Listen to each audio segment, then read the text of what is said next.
I'm going to teach you a lesson. 35,000 feet above the ground, in the cramped aisle of Flight 447, a woman was screaming. Her face was twisted with rage, her perfectly manicured finger jabbing toward a 12-year-old girl who stood perfectly still, unnaturally calm for a child being publicly berated by an adult. "You little brat. You think you can just..." The plane lurched. Violent turbulence sent bodies jerking against seatbelts, overhead bins rattling like they might explode open. The woman, a flight attendant named Diane Matthews, stumbled backward, her arms pinwheeling as she fell toward a jutting metal armrest. Head first, the kind of fall that ends careers, that changes lives, that kills. And then something impossible happened. The little girl's hand shot out with the speed of a striking cobra. In less than a second, she caught the woman's wrist, twisted her body with precision that seemed choreographed, and redirected all that falling momentum. Diane landed safely against the seat cushion instead of cracking her skull against unforgiving metal. The entire cabin went silent. Even the turbulence seemed to pause in shock. A passenger in first class, an elderly Asian man with silver hair, whispered loud enough for 3 rows to hear, "Did you see how fast she moved? That child just saved her life." Diane Matthews sat there, gasping, staring at the small black girl who had just prevented her from potentially dying. The same girl she had been tormenting for the past hour. The same girl she had humiliated, discriminated against, and treated like she was nothing. Stacy Chen-Robinson calmly returned to her seat and rebuckled her seatbelt, her face showing no pride, no smugness, no anger. Just focus. Just discipline. But how did we get here? How did a flight attendant with 28 years of experience end up screaming at a child? And how did that child possess reflexes that looked like something out of an action movie? To understand that, we need to go back 6 hours earlier to Los Angeles International Airport, where this whole story began. The morning sun was just breaking over LAX, painting the terminals in shades of orange and gold. Inside, the airport was already buzzing with that particular kind of chaos that only airports have. Rolling suitcases clicking against tile floors, flight announcements echoing overhead, crying babies, laughing families, stressed business travelers checking their watches every 30 seconds. At the Delta check-in counter, a man stood with his daughter, going through the routine of checking bags and printing boarding passes. His name was Marcus Robinson, 45 years old, a former Marine turned high school history teacher. He had the kind of presence that made people instinctively trust him. Broad shoulders, warm brown eyes, a patient smile that had been refined by years of dealing with teenagers. But it was his daughter who caught people's attention. Stacy Chen-Robinson was small for 12, the kind of kid who still got offered children's menus at restaurants even though she'd be 13 in 2 months, a fact she reminded people of constantly. She had her hair pulled back in 2 neat braids that her father had learned to do from YouTube videos after her mother died. She wore a purple hoodie, slightly too big, with a logo on the back, a circular emblem showing a dragon and the words, "Chen's Traditional Karate, Los Angeles." Her face was striking in a way that made people look twice. Mixed race, black and Chinese, with features that blended both heritages into something uniquely beautiful. High cheekbones from her mother's side, her father's deep brown skin, eyes that tilted slightly upward, serious and observant in a way that seemed beyond her years. She stood next to her father, perfectly still, hands clasped in front of her, while Marcus handled the check-in process. Most kids her age would be on their phones or fidgeting or complaining about being at the airport so early. But Stacy just stood there, breathing slowly and evenly, her eyes occasionally closing for a few seconds at a time. The check-in agent, a friendly woman in her 30s, smiled at her. "Excited for your trip, sweetie?" Stacy nodded politely. "Yes, ma'am." "Where are you headed?" Marcus answered, his voice filled with pride he was trying to hide. "Boston. National Junior Karate Championships." The agent's eyes widened. "Oh wow. That's incredible. Are you competing?" Stacy nodded again, still reserved, but a small smile crept onto her face. "Yes, ma'am. In the 12 to 13 age division. Black belt division." "Black belt? At 12? The agent looked genuinely impressed. "How long have you been training?" 5 years, Stacy said quietly. "Since I was 7. My grandfather is my sensei." The agent processed their bags and handed Marcus the boarding passes. "Well, good luck. I hope you win." As they walked away from the counter toward security, Marcus looked down at his daughter. She was quiet, more quiet than usual, and he knew that look. He'd seen it before every major tournament for the past 3 years. "You okay, baby girl?" he asked, putting his hand on her shoulder. Stacy looked up at him. "I'm not nervous." I didn't say you were nervous. You were thinking it though. She gave him a slight smile. I'm not nervous. I'm focused. Sensei says nerves are just energy without direction. You have to direct the energy or it directs you. Marcus stopped walking and knelt down so he was eye level with his daughter in the middle of LAX's busy terminal. People flowed around them like water around a stone. Your sensei is a very wise man, Marcus said. But he's also your grandfather, and he knows you better than anyone except me. So if you are nervous, that's okay. This is a big deal. National championships. You're 12 years old and you're competing against kids who've been training their whole lives. Stacy's serious expression softened slightly. Some of them are really good, Dad. I watched videos. There's this girl from New York, Sarah Chin, no relation, and she's won every tournament she's entered for 2 years. She's fast. Really fast. And you're not fast? I'm fast, Stacy said matter-of-factly. But she's been training since she was 4. I've only been training for 5 years. Marcus smiled. You know what I see when I look at you? I see a girl who lost her mother when she was 7 years old. A little girl who was so sad, so angry, so lost that she barely spoke for 6 months. I see a girl who was bullied at school for being different, for being mixed, for not fitting into anyone's neat little boxes. Stacy's eyes were glistening now, but she didn't interrupt. And I see a girl, Marcus continued, who decided to take all that pain and all that confusion and all that anger, and turn it into something beautiful. Into discipline. Into strength. Into grace. Your mother would be so proud of you, Stacy. Not because you might win a trophy, but because of who you've become. Stacy hugged her father tight, right there in the middle of the airport terminal. When they pulled apart, she touched the small jade pendant hanging around her neck, a delicate piece of green stone carved into the shape of a lotus flower. It had been her mother's. Mom's going to be watching, Stacy said quietly. Sensei says she's always watching. I believe that too, Marcus said, standing back up. Now come on, we've got a flight to catch. They made their way through security without incident. The TSA agent checking IDs noticed Stacy's tournament patch on her equipment bag and gave her a fist bump. Go get him, champ. Once through security, they had about 45 minutes before boarding, so Marcus suggested they grab breakfast. They found a little restaurant near their gate, one of those airport places that charges $18 for scrambled eggs, but at least the coffee is decent. Over breakfast, pancakes for Stacy and egg white omelet for Marcus. They talked about the competition format, about the divisions, about the other competitors Stacy might face. But mostly they just enjoyed being together, father and daughter, before the craziness of the tournament began. Marcus's phone rang. He looked at the screen and smiled. It's Grandma. He answered on speaker. Hey Mom. Marcus, are you at the airport? Did you make it okay? Is Stacy with you? Stacy leaned toward the phone. Hi Grandma. Oh baby girl. I'm so excited for you. Grandpa and I wanted to come so badly, but you know his hip has been acting up and the doctor said no long flights. It's okay Grandma, Stacy said. I'll FaceTime you before my division starts. You better. And baby, you remember what we talked about. It doesn't matter if you win or lose. What matters is that I do my best and represent the dojo with honor, Stacy finished, having heard this speech approximately 1,000 times. Her grandmother laughed. Smart girl. Just like your mother. Michelle always knew what I was going to say before I said it. There was a pause, the kind that always happened when someone mentioned Stacy's mother. It had been 5 years, but some silences never really go away. Marcus cleared his throat. We should let you go, Mom. We'll call you when we land. Okay, sweetie. Marcus, you take care of my grandbaby. Always. After they hung up, Stacy was quiet for a moment, pushing her pancakes around her plate. You thinking about Mom? Marcus asked gently. Stacy nodded. Is it weird that sometimes I can't remember what her voice sounded like? Marcus's heart broke a little, the way it always did when Stacy asked questions like this. No, baby. It's not weird. You were 7. Memory is a funny thing. I remember other stuff though, Stacy said. I remember she smelled like jasmine. I remember she used to sing this Chinese lullaby when I couldn't sleep. I remember she made the best dumplings and she always let me help fold them even though mine looked terrible. Marcus smiled. Your dumplings did look terrible. Like little mutant ravioli. Stacy laughed and the heavy moment passed the way it usually did. They finished breakfast and headed to their gate. But to really understand who Stacy Chen-Robinson was, to understand how a 12-year-old girl could move with the speed and precision to save someone's life, we need to go back even further. 5 years earlier, to when Stacy was 7 years old and her whole world fell apart.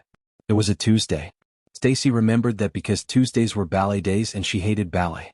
She had begged her mother to let her quit, but Sensei Chen-Robinson was insistent that her daughter learn grace and poise, even if Stacy spent most of ballet class making faces at herself in the mirror. Sensei Chen-Robinson was a doctor, a pediatric surgeon at Children's Hospital Los Angeles. She was brilliant, dedicated, beloved by her patients and colleagues. She worked long hours, but she always made time for Stacy. Always. That Tuesday, Michelle left the hospital late, around 9 p.m., after a complicated surgery. She was driving home on the 10 freeway when a drunk driver ran a red light at the intersection of Crenshaw Boulevard. The police said she died instantly. They said she didn't suffer. They say a lot of things to make people feel better, but Stacy's 7-year-old brain couldn't process any of it. Her mother was gone. Just gone. The funeral was a blur. Hundreds of people, colleagues, patients' families, friends from medical school, relatives from China and across the United States. Everyone kept hugging Stacy and saying how sorry they were, and all she wanted was for everyone to go away and for her mother to walk through the door and tell her it was all a mistake. But that never happened. In the months after, Stacy barely spoke. She went to school, came home, did her homework like a robot, and spent most of her time sitting in her room holding her mother's jade pendant. Marcus tried everything: therapy, support groups, changing schools, anything to reach his daughter who seemed to be disappearing inside herself. Then one day Stacy's grandfather on her mother's side came to visit. His name was James Chen, though everyone called him Sensei Chen. He was in his late 60s, a lean man with silver hair cut short and eyes that seemed to see everything.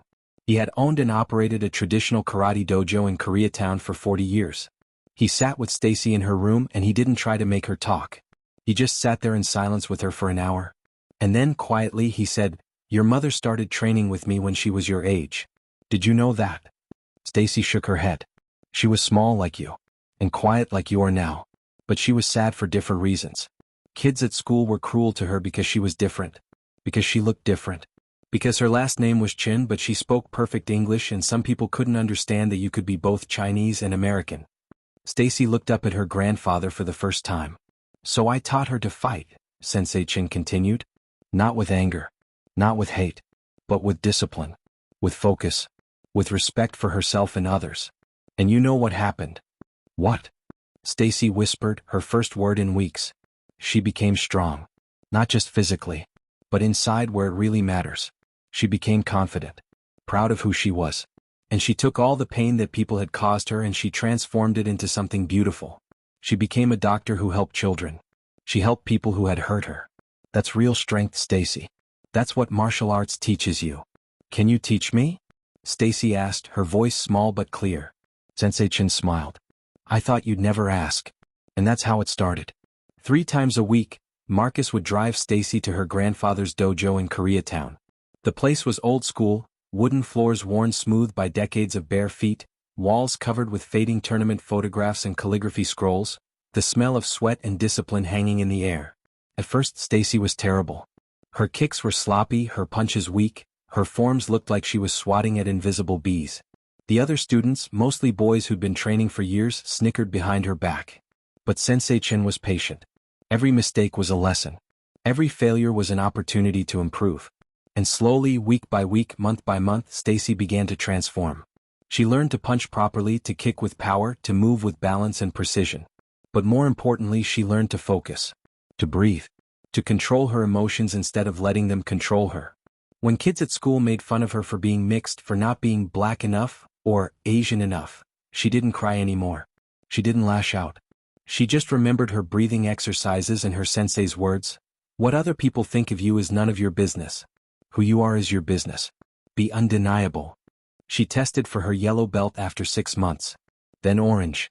Then green. Each belt was earned through hours of practice, gallons of sweat, and a discipline that would have impressed most adults. By the time she was 9, she was testing for her blue belt. By 10, brown belt. And just 6 months ago, 2 weeks after her 12th birthday, she had tested for and earned her junior black belt.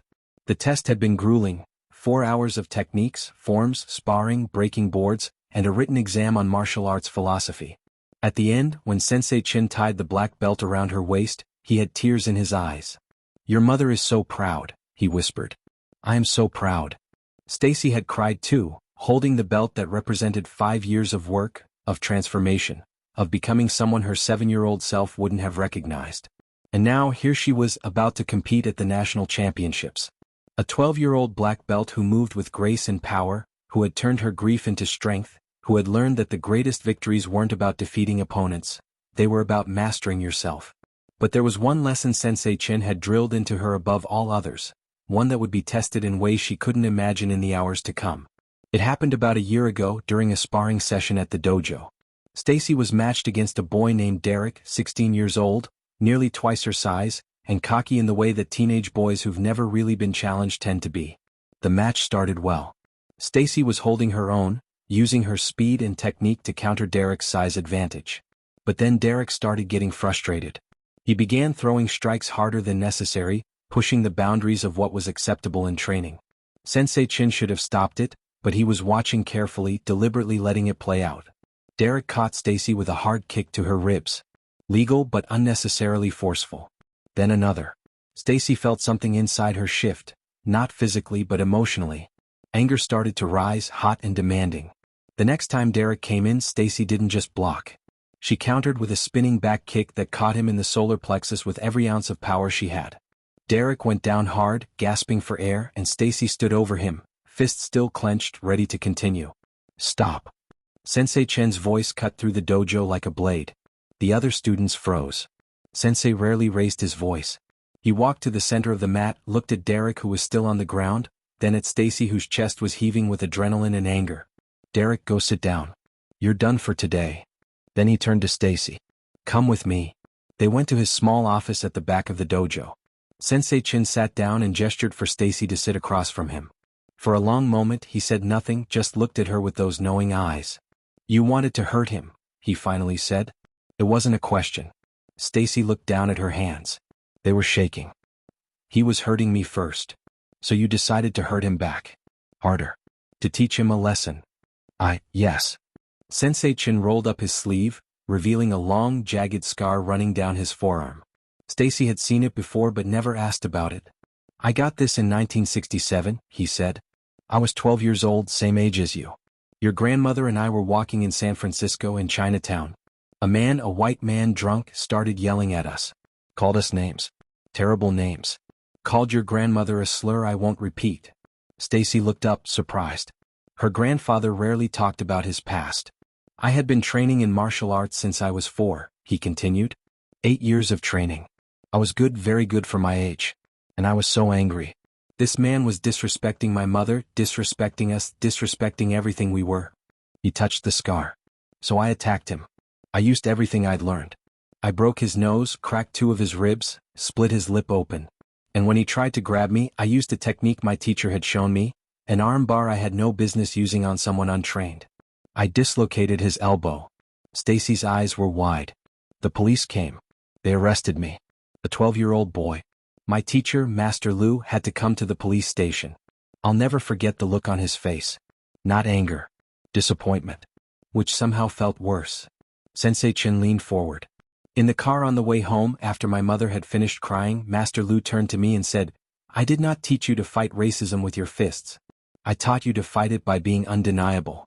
By being so excellent they cannot ignore you. By being so disciplined they cannot dismiss you. By being so principled they cannot question your character. He paused, letting the words settle. He said, you have just proven that man right. He thought we were violent, uncivilized. And you gave him exactly what he expected. You became what he already believed you to be. Stacy felt tears on her cheeks. Do you understand what I'm telling you? Sensei asked gently. That I shouldn't have hit Derek so hard. No. Well, yes, but that's not the point. He stood up and walked to the window overlooking the training floor.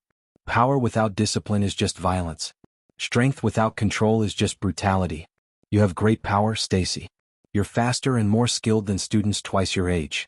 But if you can't control that power, if you let your anger guide it, then you're no different from any street fighter who learned to throw punches in an alley. He turned back to her. A true martial artist, a true warrior, never loses themselves. Not in victory. Not in defeat. Not in anger. The greatest test isn't whether you can defeat someone stronger than you. The greatest test is whether you can show mercy to someone who doesn't deserve it. Whether you can protect someone who has hurt you. Whether you can choose discipline over emotion, principle over pride. But what if someone is really hurting people? Stacy asked. What if they're being really bad? Then you stop them, Sensei said simply. But you stop them with the minimum force necessary. You protect the innocent, including the person you're stopping, because they're making choices that will hurt their own soul more than they'll hurt anyone else. He knelt down in front of her chair so they were eye level. Your mother understood this. When she became a doctor, she took an oath to help people. All people. She treated gang members who'd been shot in fights. She treated the children of people who'd said terrible things about her. She treated people who couldn't pay, people who didn't thank her, people who didn't deserve her kindness. And you know what she told me once? Stacy shook her head. She said, Dad, if I only helped people who deserved help, I'd be just as bad as the people who think some lives matter more than others. My job isn't to judge. My job is to heal. That's what made her extraordinary, Stacy. Not her skill as a surgeon, though she was brilliant, but her character, her compassion, her refusal to let other people's hatred poison her own heart. From that day forward, that lesson became the foundation of everything Stacy did in the dojo. She sparred with control. When younger students made mistakes, she helped them instead of exploiting their weakness. When Derek eventually apologized weeks later, clearly embarrassed and genuinely sorry, Stacy accepted without hesitation and they became training partners. But a lesson practiced in a dojo with rules and referees is very different from a lesson tested in the real world, where the stakes are higher and the injustice is personal. Where the person you need to show compassion to isn't just being rough in sparring, but is actively trying to humiliate you, to diminish you, to hurt you in ways that leave no physical marks but cut just as deep. And that's exactly the test Stacy was about to face. While Marcus and Stacy were having breakfast at LAX, in a different part of the airport, the airline crew for Flight 447 was having their pre-flight briefing. The briefing room was small and utilitarian. White walls, fluorescent lighting, a long table with coffee cups and iPad tablets scattered across it. At the head of the table sat Diane Matthews, 52 years old, and if you'd asked anyone who knew her professionally, they'd tell you she was exceptional at her job. 28 years as a flight attendant, thousands of flights, countless passenger interactions, a perfect safety record. She knew every regulation, every procedure, every detail of the Boeing 737 they'd be flying like the back of her hand. But if you looked closer, if you watched the way she interacted with her colleagues, you'd see something else. A coldness, a rigidity, an underlying current of bitterness that had calcified over the years into something harder and uglier. Diane was dressed impeccably as always. Her uniform was pressed to sharp creases, her blonde hair styled in a perfect bun, her makeup applied with the precision of someone who'd been doing it the same way for 3 decades. She looked like the poster image of a flight attendant from a 1985 airline advertisement, professional, polished, pristine. She was addressing the junior flight attendants, a lecture she'd given 1,000 times before. This airline used to mean something, Diane said, her voice carrying that particular tone of someone who believes things were better in some mythical past. When I started, first class meant first class. There were standards. There was a certain caliber of passenger. Now they let anyone sit anywhere if they've collected enough credit card points. One of the younger attendants, a Latina woman named Sophie Garcia, 24 years old and still in her probationary period, shifted uncomfortably in her seat. This wasn't the first time she'd heard Diane make comments like this. Diane noticed Sophie's discomfort. You'll understand when you've been doing this as long as I have, Sophie. Some people just don't belong in certain spaces. It's not personal. It's just about maintaining standards. Sophie wanted to say something, wanted to challenge the thinly veiled prejudice in those words, but she needed this job. She had student loans and rent and a mother in San Diego who depended on her help. So she said nothing, just nodded slightly and looked down at her iPad. But here's the thing about Diane Matthews, she hadn't always been this way.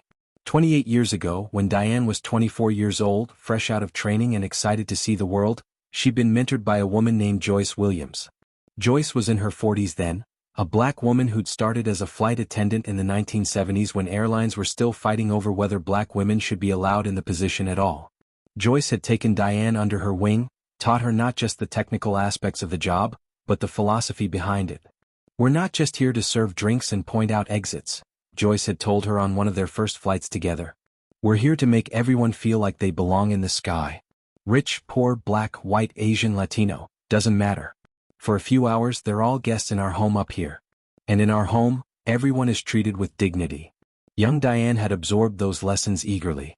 She'd loved the job, loved making passengers smile, loved the feeling of helping people. She remembered a flight where a nervous elderly woman was flying for the first time to see her grandchildren, and Diane had sat with her during boarding, holding her hand, explaining every sound the plane would make. The woman had hugged her afterward, tears in her eyes, thanking her for making something terrifying into something beautiful. That was the Diane Matthews Joyce had trained. Kind, empathetic, eager to help. But something had changed over the years. Or rather, many small things had accumulated into one big bitter thing. 15 years into her career, Diane had applied for a lead flight attendant position. She'd been sure she'd get it. She had seniority, excellent performance reviews, glowing recommendations from passengers. But the position went to a younger woman, a black woman named Angela who'd been with the airline for only 8 years.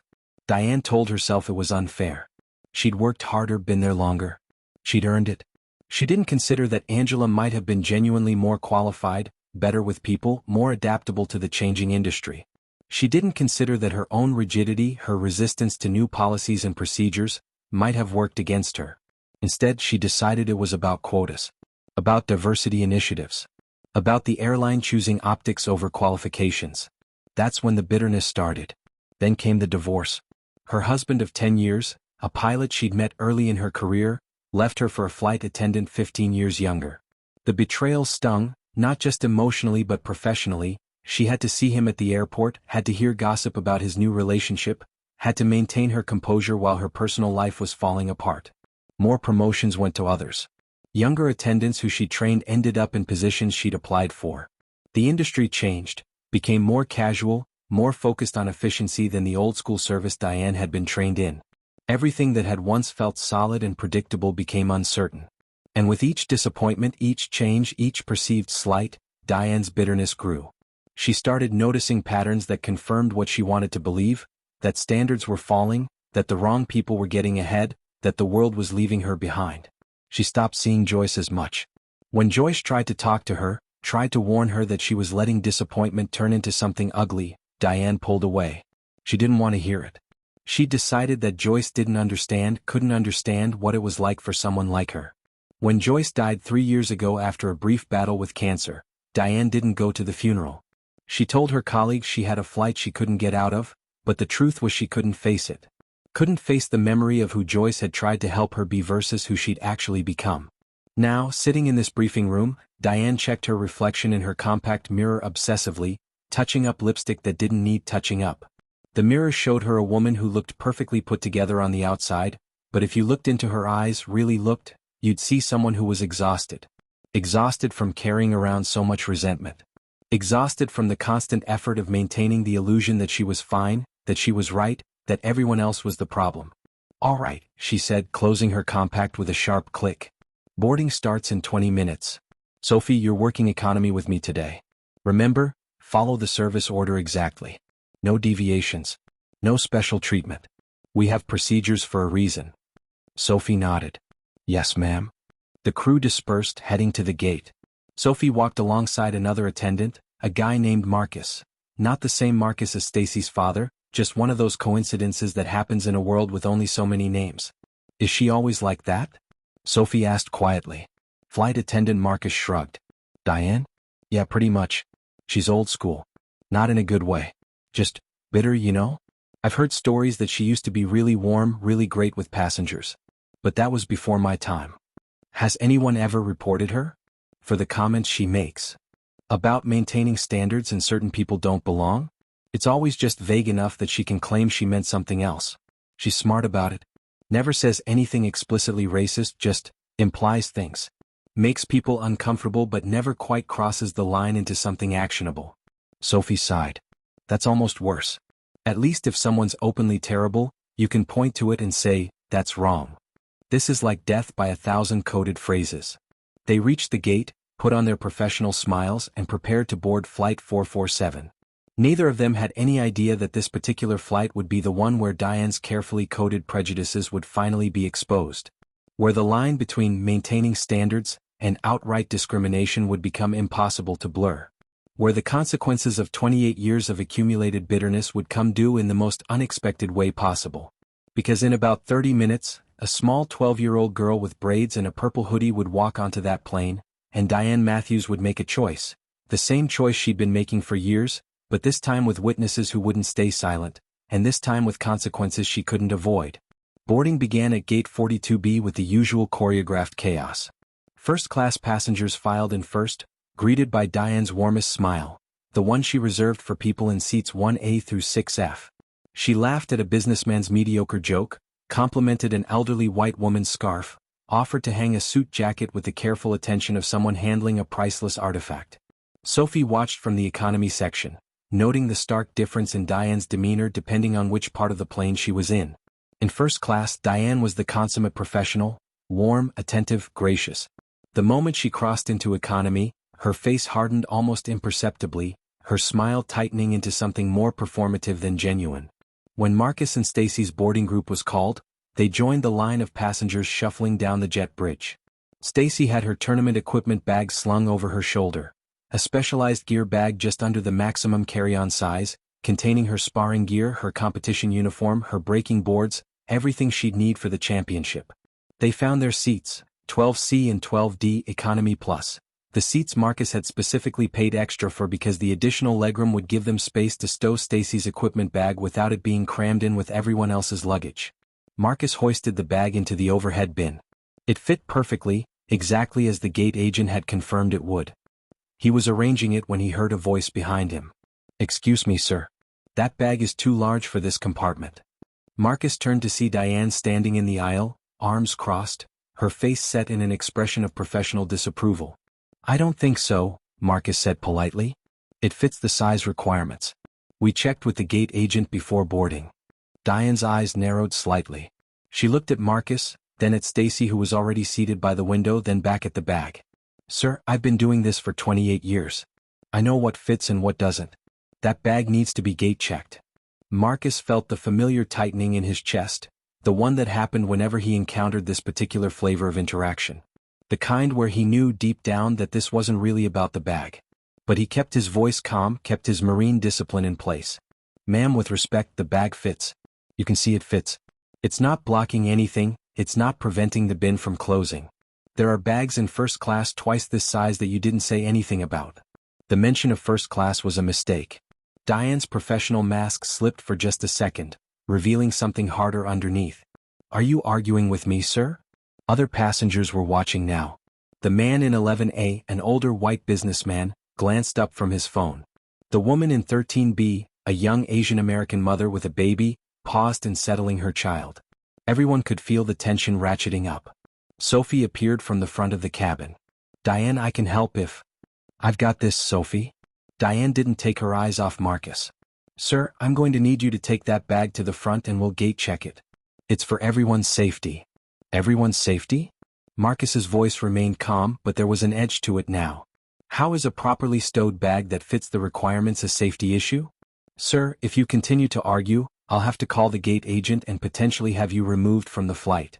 Stacy was watching all of this, her young face processing the interaction with an intelligence beyond her years. She'd seen this before in different contexts. The way people looked at her dad when they walked into stores in certain neighborhoods. The way some teachers spoke to him at parent-teacher conferences, with a subtle condescension they never used with white parents. The way he always had to be calmer, more polite, more deferential than anyone else in the room just to be treated with basic respect.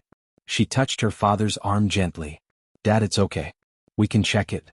Marcus looked down at his daughter, saw the resignation in her eyes, and felt something break inside him.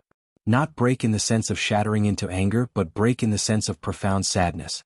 Sadness that his 12-year-old daughter had already learned to de-escalate situations like this. Had already learned that sometimes you have to accept unfairness just to avoid worse consequences. "Fine," he said quietly. "We'll gate check it." Diane's smile was triumphant, though she tried to hide it behind professional courtesy. "Thank you for your cooperation, sir. It's for everyone's benefit." Marcus pulled the bag down and carried it to the front. Stacy watched her equipment disappear down the jet bridge, all the gear she'd carefully packed, all the things she'd need for tomorrow's competition, suddenly out of her control and in the hands of baggage handlers who might or might not treat it with care. When Marcus returned to his seat, he was quiet. He buckled in, stared straight ahead. Stacy reached over and squeezed his hand. "It'll be okay, Dad. The bag will be there when we land." "I know, baby girl." But his jaw was tight, and Stacy could see the muscle there jumping the way it did when he was working very hard to stay calm. What they didn't see was Diane at the front of the plane, checking the first-class overhead bins. In 3B, there was a bag that was clearly larger than Stacy's equipment bag, a hardshell roller suitcase that an elderly white passenger had insisted on bringing aboard. It was wedged into the bin at an angle, actually preventing the bin from closing completely. Diane gently adjusted it, pushed it in more carefully, and when it still didn't quite fit, she simply moved a smaller bag from the same bin to a different compartment. "There we go," she said cheerfully to the passenger. "All set." Sophie saw this. She'd seen the whole interaction with Marcus and Stacy, and now she was seeing this. The double standard was so blatant, so obvious, that it made her stomach turn. She pulled out her phone and quietly made a note in her memo app. Flight 447, LAX to BOS. Packs in 12C/D forced to gate check properly sized bag.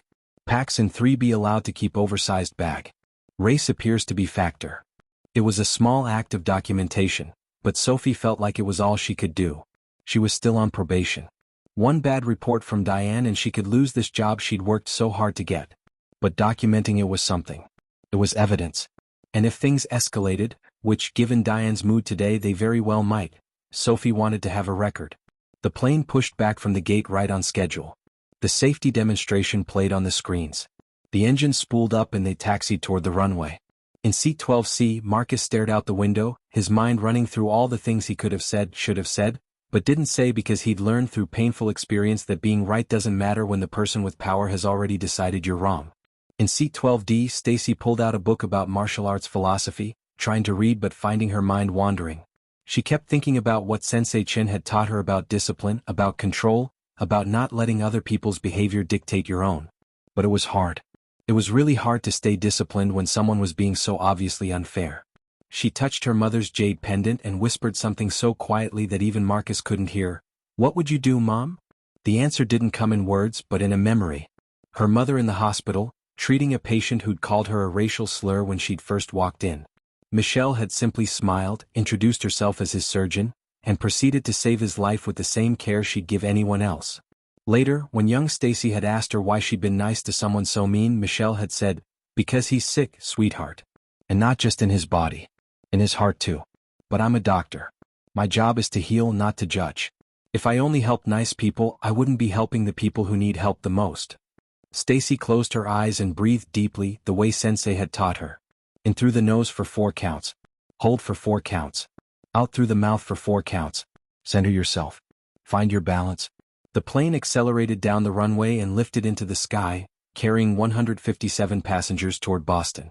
Most of them would have an uneventful flight, would arrive safely, would go about their lives never thinking about this particular journey again. But for a handful of people on board, Marcus, Stacy, Diane, and Sophie, this flight would become a turning point. A moment that would test character, reveal truth, and prove that sometimes the smallest people carry the greatest grace, while those who think themselves superior reveal exactly the opposite. The plane leveled off at 35,000 feet. The seatbelt sign dinged off. Diane stood up in the galley and smoothed her uniform, preparing to begin the beverage service. She had no idea that in the next 90 minutes, everything she thought she knew about herself would be challenged. That the carefully constructed wall of professional courtesy hiding her prejudices would finally crack. That a 12-year-old girl she'd been so casually cruel to would end up saving her life. And that in saving her life, that little girl would offer her something even more valuable, a chance at redemption she didn't deserve but desperately needed. The beverage cart rattled down the aisle, pushed by Diane with the practiced efficiency of someone who'd done this thousands of times. Sophie followed behind, taking orders from passengers on the other side of the aisle. In first class, Diane was all smiles and gracious service. She laughed with passengers, remembered drink preferences from earlier in the boarding process, offered extra snacks without being asked. "And for you, sweetheart," she said warmly to a blonde child in 4B, maybe 9 years old, who'd been watching the in-flight entertainment. "Would you like apple juice? Cranberry? We have cookies too." The child's mother smiled appreciatively. "She'd love apple juice, thank you." "Of course. And here's an extra pack of cookies for you, honey." But when Diane crossed the invisible line between first class and economy, something in her demeanor shifted. The warmth didn't disappear entirely, she was too professional for that, but it cooled several degrees. She worked through rows 8, 9, 10, maintaining a brisk efficiency.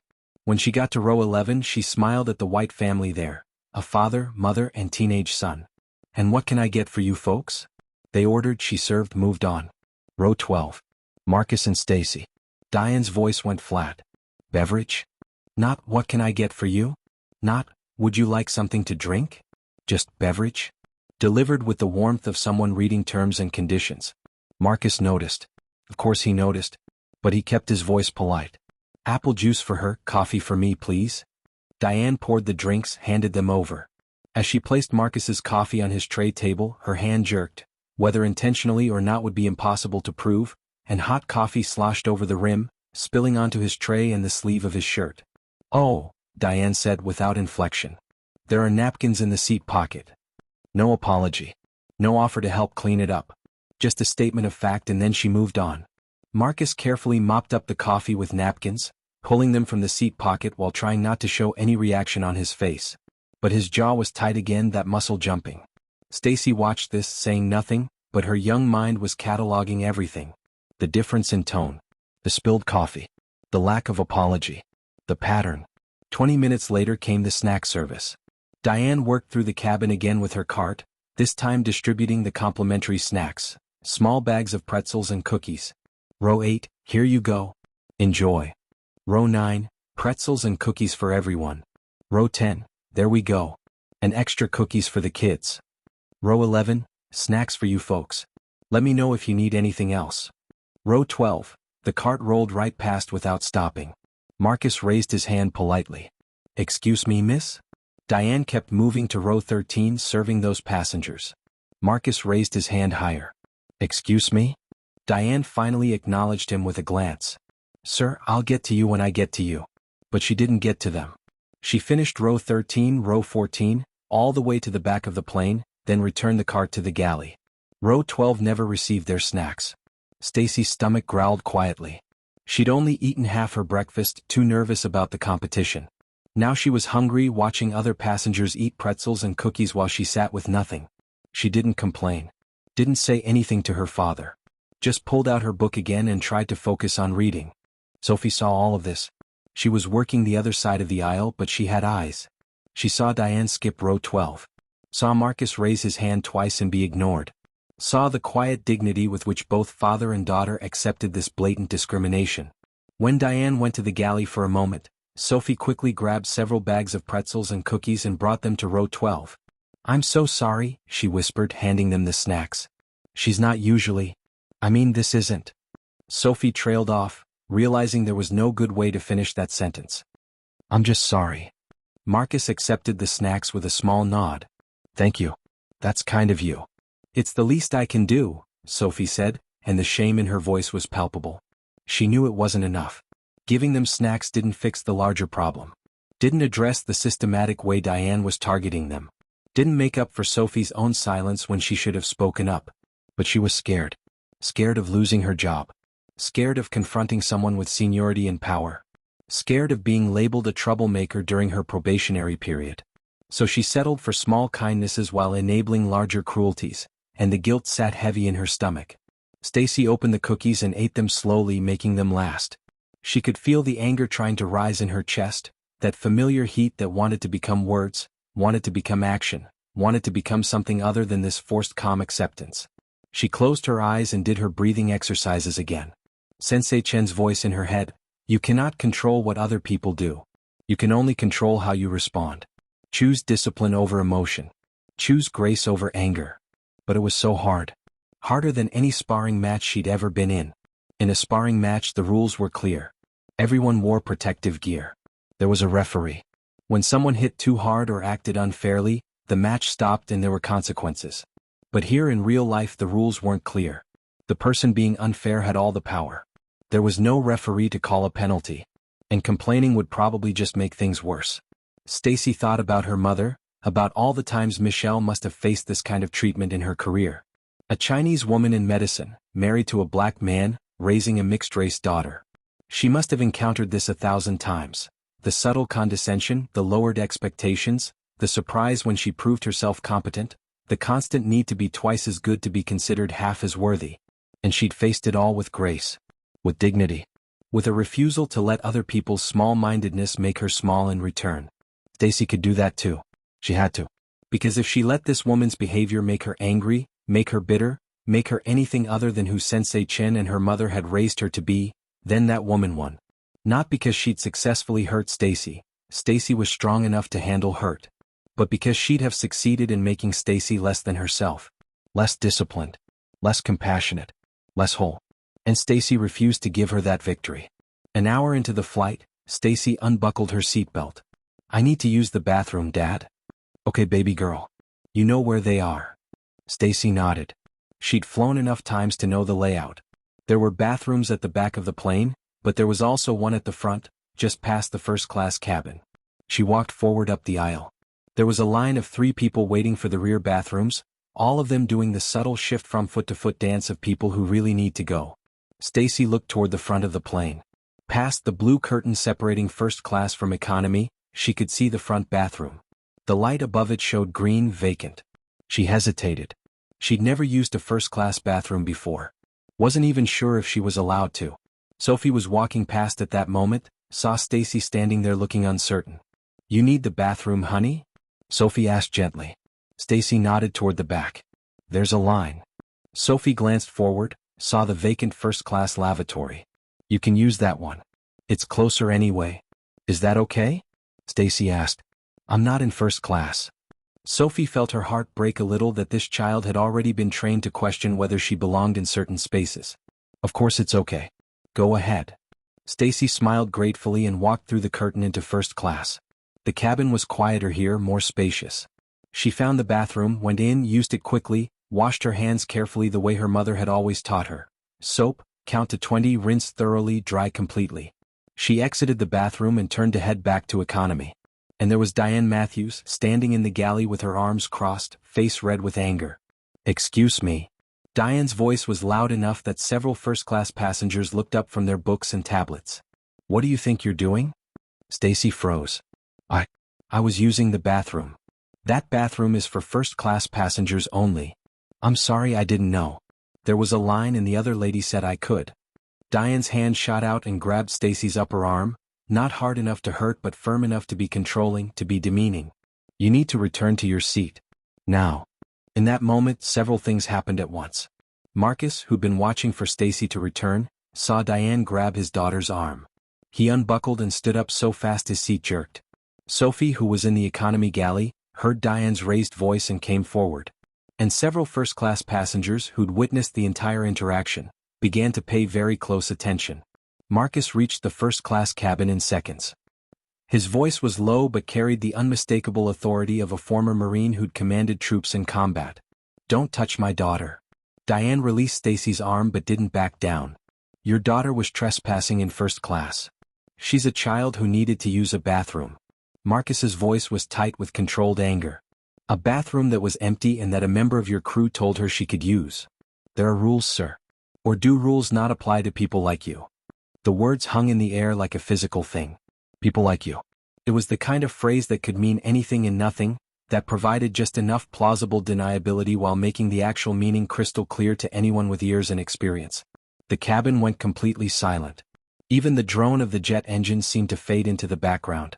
Marcus stared at Diane Matthews, and in that stare was the accumulated weight of 45 years of people like you. Of being followed in stores. Of being pulled over for driving while black in the wrong neighborhood. Of being asked for extra ID when his white colleagues weren't. Of watching his daughter experience the same thing at age 12 that he'd experienced at age 12 and his father had experienced before him. People like us? His voice was quiet now, almost gentle, which somehow made it more powerful than if he'd shouted. Say what you mean, ma'am. People like us. What do you mean by that? Diane's face went through a rapid series of changes, anger, then realization that she'd said something she couldn't take back, then defensive justification. I meant people who don't follow instructions. Who think rules don't apply to them. Who? She's 12 years old, Marcus interrupted. A child who needed to use the bathroom. A crew member gave her permission. She used the bathroom respectfully and was walking back to her seat when you grabbed her. So I'll ask you again, what exactly do you mean by people like us? A black businessman in seat 10A spoke up.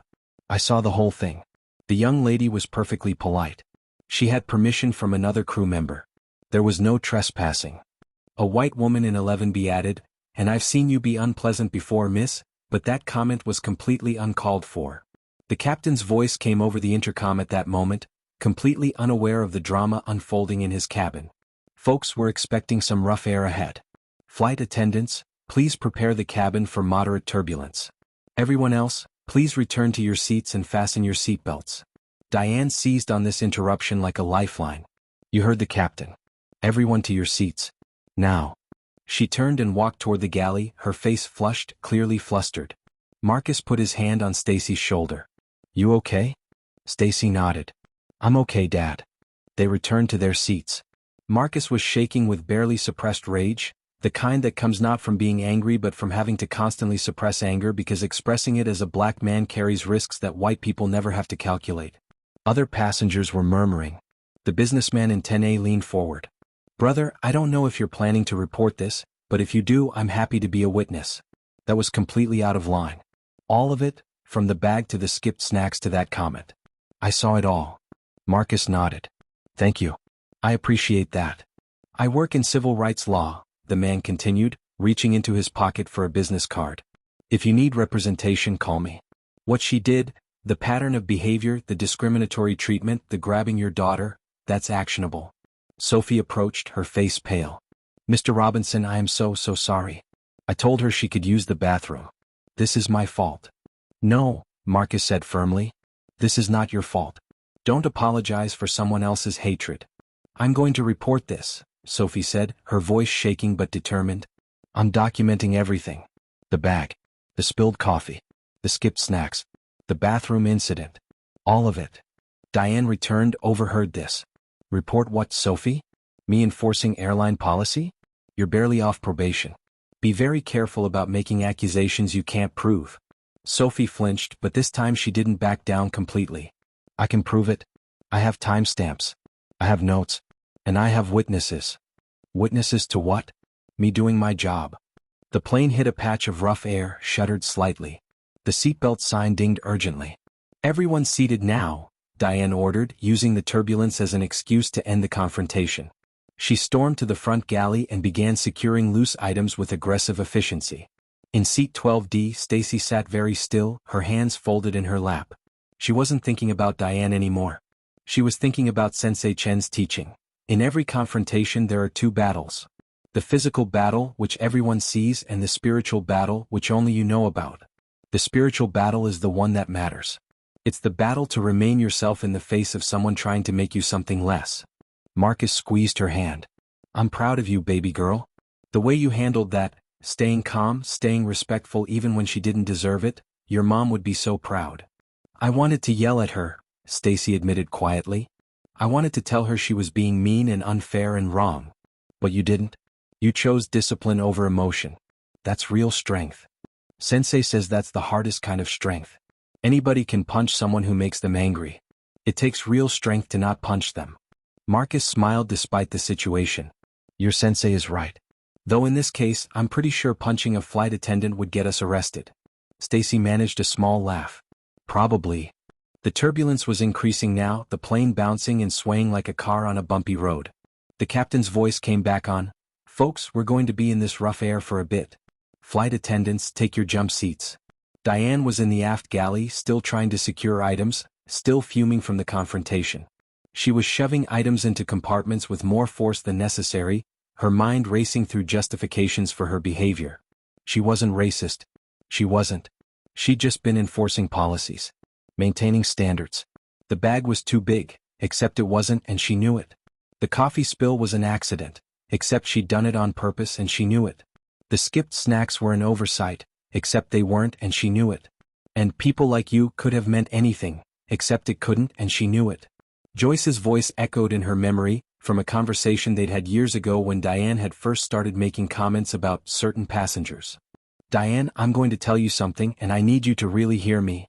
You're letting disappointment turn into something ugly.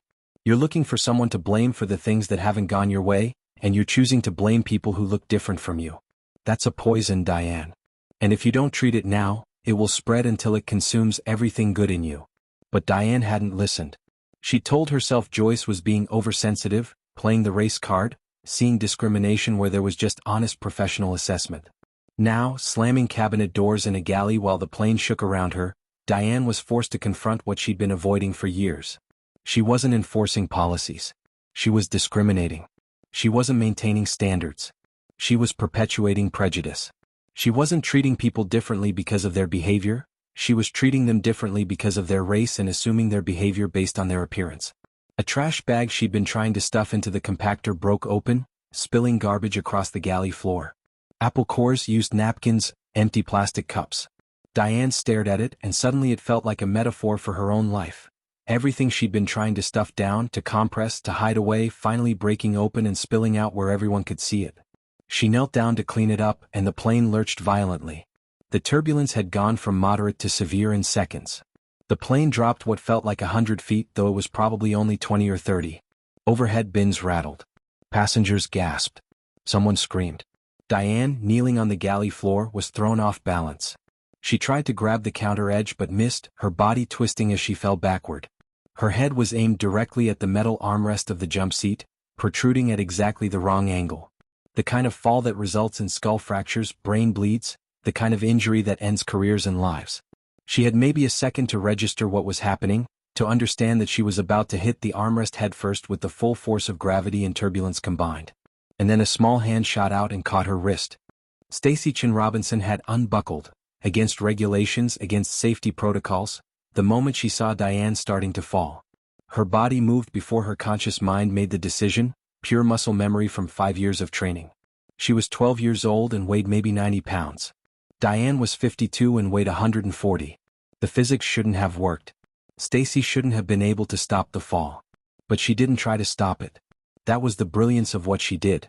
Instead, she redirected it. Used Diane's momentum, added a subtle twist to her grip, shifted her own body weight as a counterbalance. In less than a second, she transformed a potentially lethal headfirst fall into a controlled descent where Diane's body turned and landed against the seat cushion instead of the metal armrest. It was the same principle as a basic martial arts throw, but executed with a precision and control that would have made Sensei Chen weep with pride. Protective, not aggressive. Defensive, not offensive. The exact amount of force needed and not 1 ounce more. The plane continued to shake and rattle. Other passengers were still gripping their armrests, eyes wide. But in the aft galley, time seemed to freeze. Diane sat on the floor where Stacy had gently redirected her, gasping, her heart hammering. Her hand went to her head instinctively, checking for injury that wasn't there, that would have been there if not for. She looked up at Stacy, who was calmly returning to her seat and rebuckling her seatbelt as if she'd just helped an elderly person pick up dropped groceries rather than saved someone from a potentially fatal injury. The elderly Asian man from first class, Mr. Chen, a judo coach who'd been watching through the curtain, spoke loud enough for 3 rows to hear. That child just saved her life. Did everyone see that? That was extraordinary body mechanics. She's been trained. Other passengers who'd witnessed it were buzzing with shock and admiration. How did she move that fast? She's just a kid. Did you see the way she caught her and redirected the fall? That was like something from a movie. Marcus was staring at his daughter with an expression that combined pride, shock, and a deep, aching love. He pulled Stacy into a hug. Baby girl, that was incredible. And incredibly dangerous. You could have been hurt. I couldn't just let her fall, Dad. Stacy's voice was matter of fact. Sensei says we protect people. Even when it's hard. Especially when it's hard. Even when they've been terrible to you? Especially then.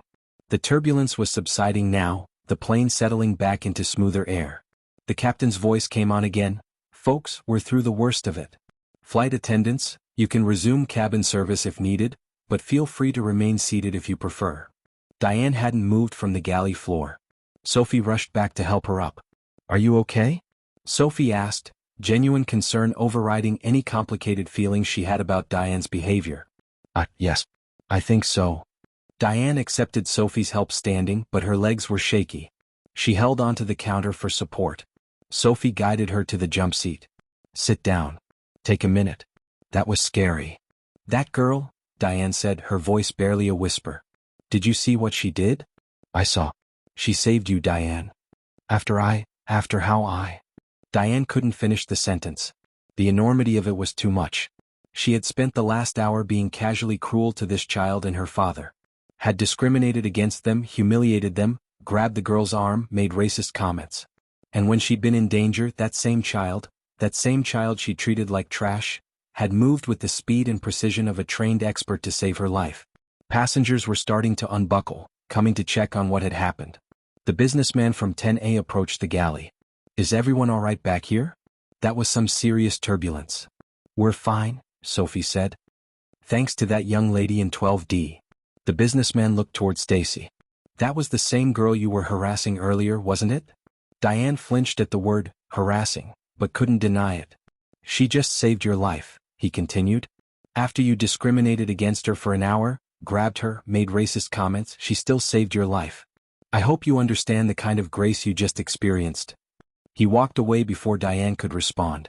Sophie sat down in the jump seat next to Diane. They sat in silence for a moment while Diane processed everything. "I saw it all," Sophie finally said. "The bag that actually fit that you made them gate check. The coffee you spilled, accidentally. The snacks you deliberately skipped. The way you grabbed her when she was just using the bathroom with permission. The people like you comment." Diane looked at Sophie, expecting anger or accusation. Instead, she saw something worse: disappointment. "You're going to report me," Diane said. It wasn't a question. "Yes, I have to. Because if I don't, I'm complicit. I'm part of the problem. I'll lose my job." "Maybe. Probably. But Diane." Sophie turned to look at her directly. "That girl is 12 years old. Well, and she just showed more character, more discipline, more compassion than you've shown in this entire flight. More than I've shown by staying quiet as long as I did. She had every right to let you fall. Every justification. You've been cruel to her for no reason other than how she looks. And she still saved you." Diane's hands were shaking now. Not from the turbulence, but from something much deeper giving way inside her. "I don't know how to fix this," she whispered. "You start by telling the truth," Sophie said. "Starting with yourself." Diane sat there for another minute, then stood up on unsteady legs. She smoothed her uniform with trembling hands, checked her reflection in the galley mirror out of habit, and for the first time in years really looked at herself. She saw a woman who'd let bitterness carve lines around her mouth. Who'd let resentment dim what had once been kind eyes. Who'd let disappointment turn into something ugly that masqueraded as professionalism. She saw what Joyce had seen years ago and tried to warn her about. She saw what she'd become. And she couldn't hide from it anymore. Diane walked slowly down the aisle toward row 12. Passengers watched her, some with curiosity, some with open hostility after witnessing her earlier behavior. She stopped at row 12. Marcus looked up at her with guardedness, positioned slightly in front of his daughter protectively. Diane opened her mouth to speak. Nothing came out. She tried again. Her voice cracked. "May I speak with you? Both of you?" Marcus glanced at Stacy, who nodded slightly. "All right. That bathroom is for first-class passengers only," someone nearby muttered sarcastically. Diane flinched but didn't respond. She knelt down in the aisle so she was at eye level with Stacy. Her knees creaked. She hadn't knelt like this in years, but she needed to be lower than them, needed to physically demonstrate that she was asking for something she didn't deserve. "I need to say thank you," she began, and her voice was shaking. "You could have let me fall. After how I treated you, both of you, you had every right to just let me fall. But you didn't. You saved me." Stacy's young face was serious, processing. "I couldn't do that. My sensei says we protect people. Even when it's hard. Especially when it's hard." The simple moral clarity of that statement hit Diane like a physical blow. "Your sensei sounds very wise. He's my grandfather. My mom's dad." Stacy paused. "She died when I was 7. I'm so sorry." He says she taught him about forgiveness. That she forgave people who were mean to her because she was Chinese and married a black man. He said she told him that holding on to anger was like drinking poison and expecting the other person to die. Diane's vision blurred with tears. She'd been drinking that poison for years, for decades, and it had poisoned everything it touched. "I don't deserve your forgiveness," Diane said. "I've been terrible to you, to your father. I singled you out. I discriminated against you. I made that horrible comment about people like you. I grabbed you, which I should never have done. I have no excuse for any of it." She looked up at Marcus now. "You asked me what I meant by people like you. I told myself I meant people who don't follow rules. But that was a lie. And you knew it was a lie. Everyone knew it was a lie." Marcus's expression didn't change, but he was listening. "I meant it the way you thought I meant it," Diane continued. "I was judging you based on how you look. On your race. On assumptions I made the moment I saw you. And that's. She had to stop, take a breath. That's racism. I've been telling myself for years that I'm not racist, that I'm just professional, just maintaining standards. But I've been lying to myself. Several passengers were openly listening now. The businessman from 10A was recording on his phone, not hiding it. I was taught certain things growing up, Diane said. About who belongs where. About a hierarchy of people. And I thought I'd left those teachings behind. I thought I was better than that. But when things got hard for me, when I didn't get promotions I thought I deserved, when my marriage fell apart, when the job changed and I felt left behind, it was easy to blame. Easy to look at people who didn't look like me and decide they were getting ahead unfairly.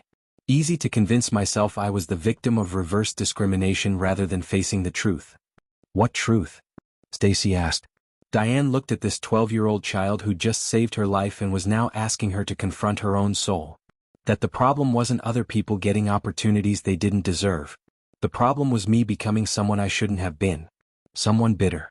Someone who treated people differently based on race while convincing myself I was just being professional. Someone who. She couldn't continue for a moment.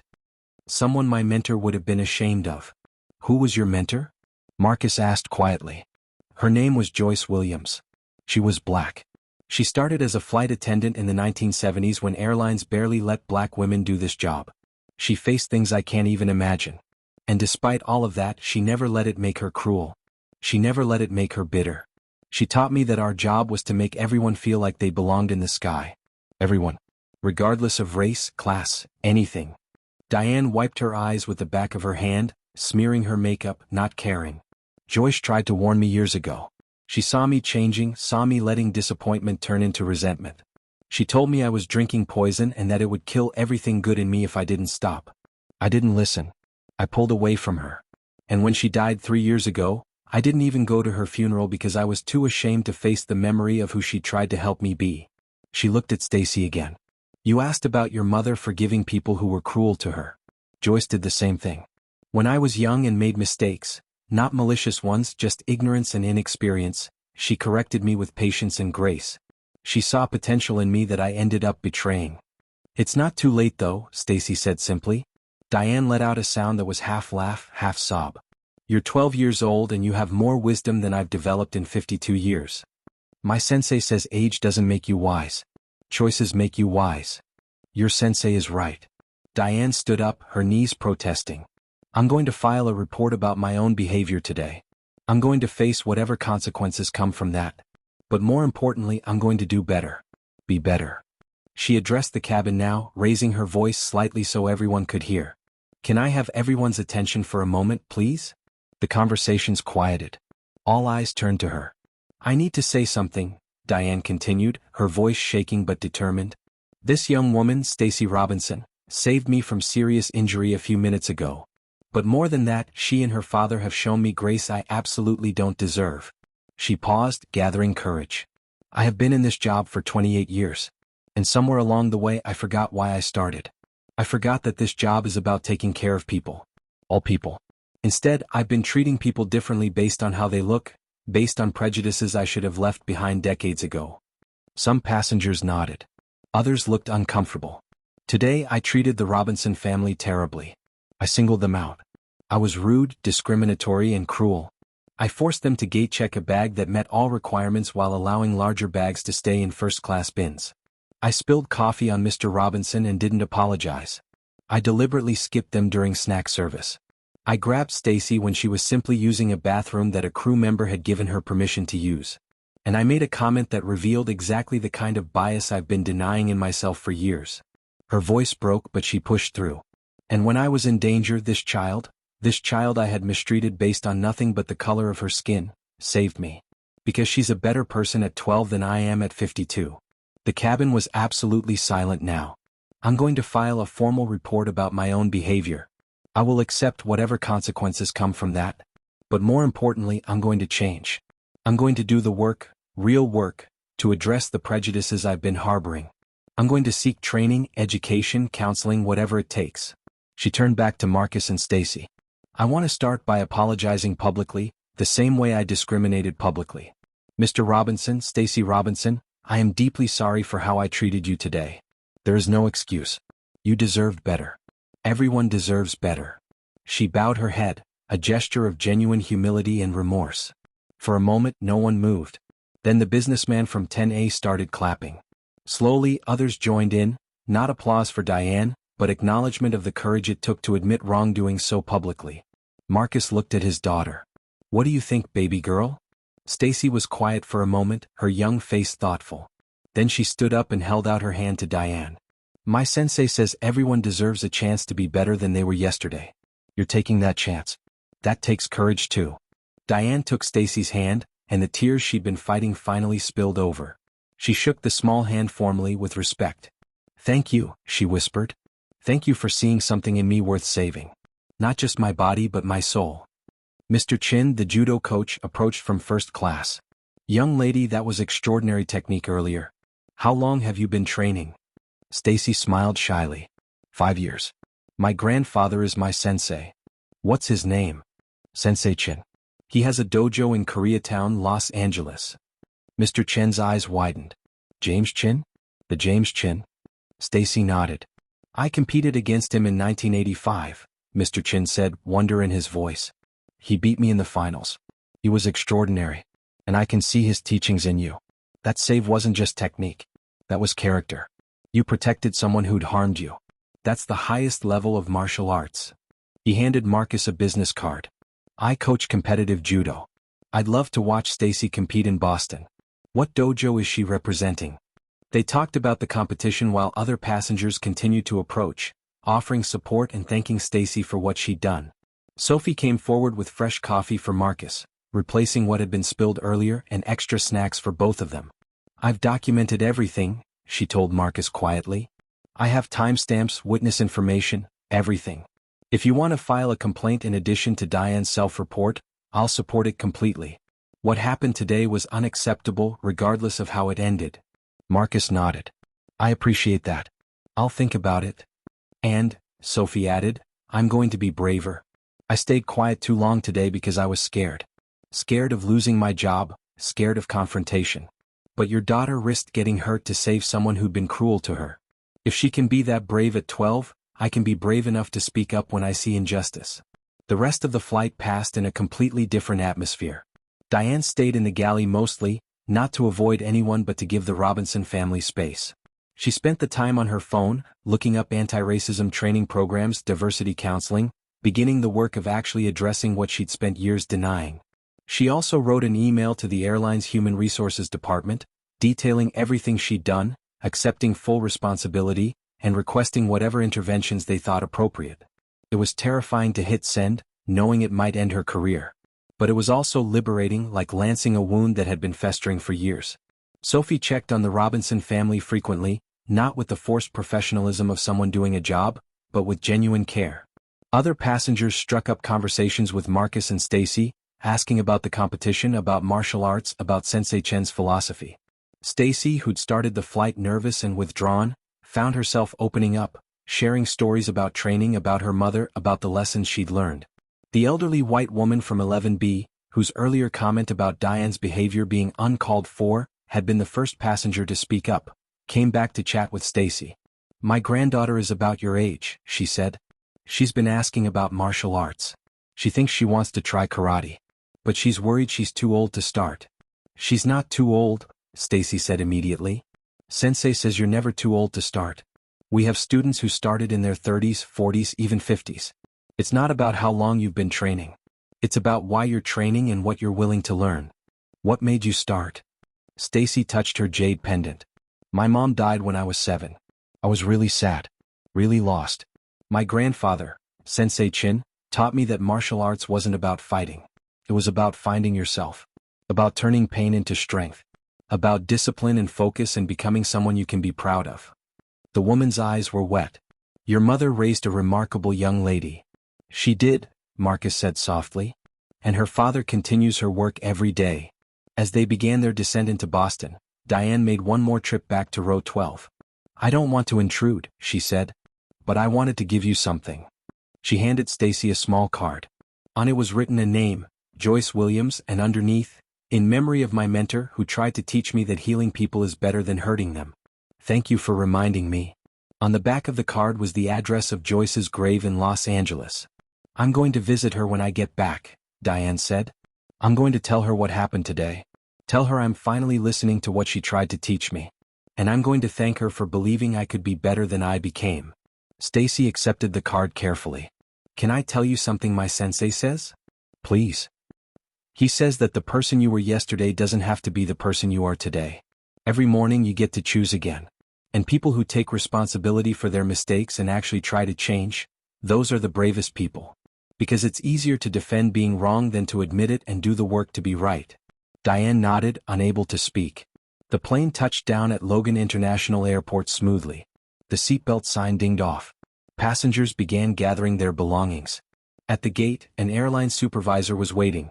Sophie had called ahead to report the incident, and apparently Diane's self-report had already been received and flagged as urgent. "Ms. Matthews?" The supervisor, a stern-looking woman in her 40s, approached. "We need to speak with you." "I know," Diane said. "I filed the report. I take full responsibility." The supervisor looked surprised. "You filed a report on yourself?" "Yes. Everything that happened is in there. I violated company policy and basic human decency. I'm prepared to face whatever consequences are appropriate." The supervisor glanced at Marcus and Stacy, who were collecting their gate-checked bag, which had arrived intact, everything undamaged. "Mr. Robinson? I'm Sarah Kim, station supervisor. I understand there was an incident on the flight. Would you like to file a complaint?" Marcus looked at Stacy. This was her call as much as his. Stacy thought for a moment, then spoke. She apologized. In front of everyone. And she admitted what she did was wrong. And she's trying to change. Sensei says punishment without a chance for growth is just revenge. She's already punishing herself. Maybe what she needs is a chance to grow. Sarah Kim looked at this 12-year-old child with something like awe. "That's very mature of you. But," Marcus added, "I do want the incident documented. Not necessarily for punishment but for accountability. If this is a pattern, if Ms. Matthews doesn't follow through on her commitment to change, then there needs to be a record. And if other passengers have experienced similar treatment from her or any other crew member, they deserve to know their complaints will be taken seriously." "Understood," Sarah said. "I'll make sure everything is properly documented. And Ms. Matthews, you'll need to come with me for a formal interview." Diane nodded. Before she left, she turned to Stacy one more time. "I hope you win your competition," she said. "Not just the tournament, but all the competitions that matter. The ones against people like who I was. The ones where you have to choose between letting bitterness win or choosing grace. You've already shown you know how to win those." Stacy smiled. "Thank you. I hope you win yours too." As the Robinson family walked through the terminal, heading to baggage claim and then to their hotel, Marcus put his arm around his daughter. "I'm so proud of you," he said. "Not just for saving her, though that was incredible, but for how you handled everything. The discrimination, the unfairness, the testing of your character. You stayed true to who you are. It was hard, Dad. I wanted to be angry. I was angry. But you didn't let anger control you. You controlled it. That's the difference between power and wisdom. Power is knowing you could have let her fall. Wisdom is knowing why you couldn't." They collected their luggage and headed to the hotel. Tomorrow would be the competition, the reason they'd flown across the country. But somehow, Stacy felt like she'd already passed the most important test of the weekend. That night, in their hotel room, Stacy video called her grandfather. Sensei Chen's lined face filled the screen, his wise eyes crinkling with a smile. "Hello, little warrior. Are you ready for tomorrow?" "I think so, Sensei. But something happened on the plane. I need to tell you about it." She told him everything, the discrimination, the confrontation, the turbulence, the save, the aftermath. Sensei Chen listened without interrupting, his expression unreadable. When she finished, there was a long silence. "Did I do the right thing?" Stacy asked. "Should I have saved her after how she treated us?" Sensei Chen's eyes were wet. "Stacy, do you remember the story I told you about the man who called your grandmother a slur when I was your age?" "Yes." "You said you hurt him and your teacher was disappointed." "Yes." "And do you know what I wish I had done instead?" Stacy shook her head. "I wish I had protected him from my anger. Protected him from the consequences of his own hatred by showing him a better way. Not with words, words rarely change people. But with actions. With discipline. With grace." He leaned closer to the camera. "You did what I failed to do. You protected someone who deserved protection from their own worst self. You showed them that their hatred didn't define you, didn't control you, didn't change who you are. That's the highest achievement in martial arts. Not the ability to defeat an opponent, but the ability to remain yourself when someone tries to make you something less. But she was so mean, Sensei. She was racist. Yes, and she still is. One good deed from you doesn't erase years of prejudice. But you gave her something more valuable than punishment. You gave her an example. A mirror.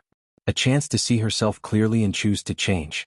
Whether she takes that chance or not is up to her. But you offered it. That's all we can do.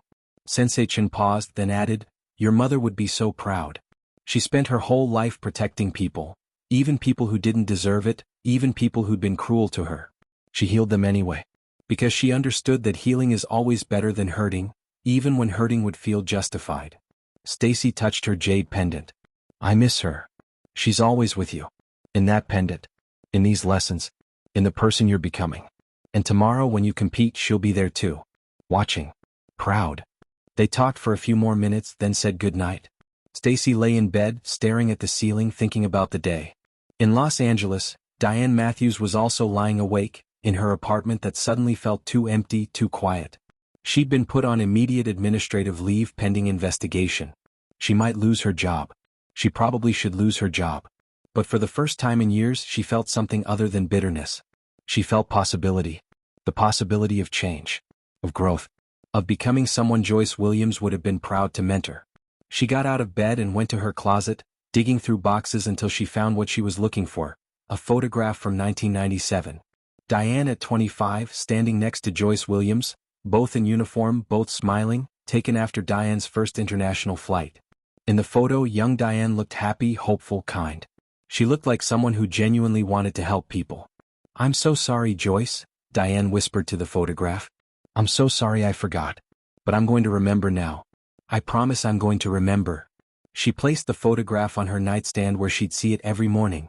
A reminder of who she'd been and who she could become again. The next morning, the Boston Convention Center was buzzing with energy.